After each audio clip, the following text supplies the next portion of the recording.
Ji dema hikûmeta Çînê daneya genetîkî ya vîrusa korona eşkere kiriye vir ve ku wekî COVID-19 tê zanîn, laboratuwar gelek dixebitin. Armanca pêşîn pêşxistina amûrên tespîtkirina ya nexweşiyê bû.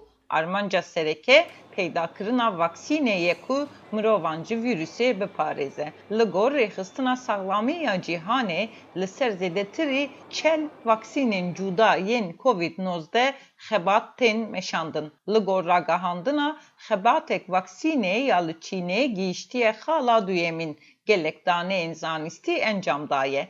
Di ceribandinan da nîşan hene ku ev vaksîna bersivek nepenî bide. Lê nehatiye pejirandin ku ev ji bo parastina dijî vîrusê bes e. Ceribandin û xebat didomin.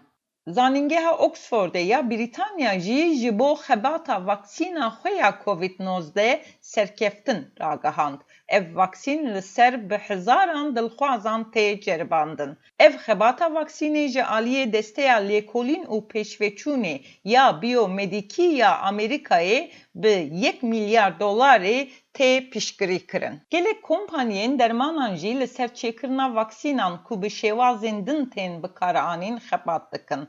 Xebatên li ser cûreyek din ya vaksînê ya bi navê vaksînên mRNA balê dikişîne. Ev vaksîna bedena mirovan fêrî naskirina bi xwe ya vîrusê dike ku beden dijî vîrusê xwe biparêze. Ev vaksînên mRNA xwedî berjewendiyek hilberîna erzan e û hesantirin ku di hejmarekî mezin de bêne çêkirin. Lê hîn niha tenê tê ceribandin. Yektiya Avrupayê jî bi diravî piştgiriya van lêkolînên li ser vê vaksînan dike. Herwa lêhêj tu delîl tune ye ku ev cûreya vaksînan evê bibe bersivek mezin ya saxlemiyê ya ku mirovan ku ji vîrusê xwe biparêzin. Kampanya dermana ya bi navê Moderna bi Enstitûya Saxlemiya Neteweyî ya Amerîkayê re dixebite ku yekem vaksîna mRNA ye ku dilxwazên ceribandinê heye.